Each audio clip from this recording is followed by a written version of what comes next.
ദൈവതിരുനാമത്തിന് മഹത്വമുണ്ടാകട്ടെ. ഏവർക്കും ഹെർമിറ്റ്സ് ടോക്സിലേക്ക് സ്വാഗതം. ഇത് ഹെർമിറ്റ്സ് ടോക്സിന്റെ 1080-ാം ദിവസം. ഇന്നത്തെ പ്രഭാത ചിന്ത സദൃശ്യവാക്യങ്ങൾ 18-ാം അധ്യായം 21-ാമത്തെ തിരുവചനമാണ്. മരണവും ജീവനും നാവിന്റെ അധികാരത്തിൽ ഇരിക്കുന്നു. ഒരു വീടിന്റെ മനോഹരമായ ഭിത്തിയിൽ പറ്റിയതായ ഒരൽപ്പം ചെളി അതിന്റെ ഭംഗിയെല്ലാം ഇല്ലാതാക്കുന്നത് പോലെ ഒരു തെറ്റായ വാക്ക് ഒരു വീടിന്റെ സമാധാനം തകർക്കും. ഒരിക്കൽ രാജാവ് നായാട്ടിന് പോയപ്പോൾ ദിശ തെറ്റി ആശ്രമത്തിലെത്തി. അവിടെ അന്ധനായ ഋഷി മാത്രമേ ഉണ്ടായിരുന്നുള്ളൂ. രാജാവ് ഋഷിയോട് ചോദിച്ചു, അല്ലയോ മഹാത്മാവേ, എങ്ങനെയാണ് നഗരത്തിലേക്ക് പോവുക? ഋഷി പറഞ്ഞു, വലത്തോട്ട് പോയാൽ മതി. കുറെ സമയം കഴിഞ്ഞപ്പോൾ മന്ത്രി വന്നിട്ട് ഋഷിയോട് ചോദിച്ചു, സ്വാമി, ആരെങ്കിലും ഇതുവഴി വന്നുവോ?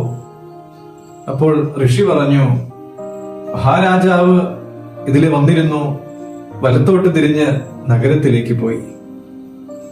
കുറെ സമയം കൂടെ കഴിഞ്ഞപ്പോൾ സേനാ നായകനും വന്നു.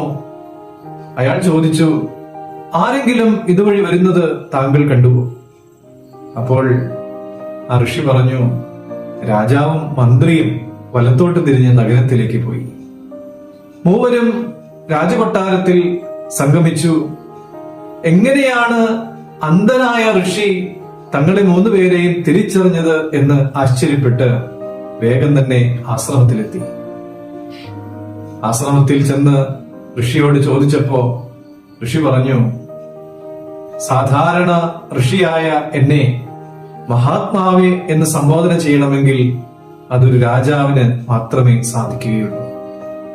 സ്വാമി എന്ന് വിളിച്ചത് മന്ത്രിയാകാം എന്ന് ഊഹിച്ചു.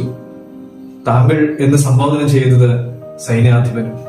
പ്രിയമുള്ളവരെ, നമ്മുടെ വാക്കുകളിലൂടെ മറ്റുള്ളവർക്ക് നമ്മൾ ആരാണ് എന്ന് തിരിച്ചറിയുവാനായിട്ട് സാധിക്കും.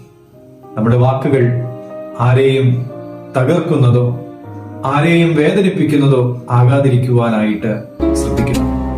ജീവനും മരണവും നാവിന്റെ അധികാരത്തിൽ തന്നെ ഇരിക്കുന്നു എന്ന് വചനവും പറയുന്നു. നമുക്ക് നമ്മുടെ വാക്കുകളെ പരിശോധിക്കാം, ക്രമപ്പെടുത്താം. ദൈവം അനുഗ്രഹിക്കട്ടെ.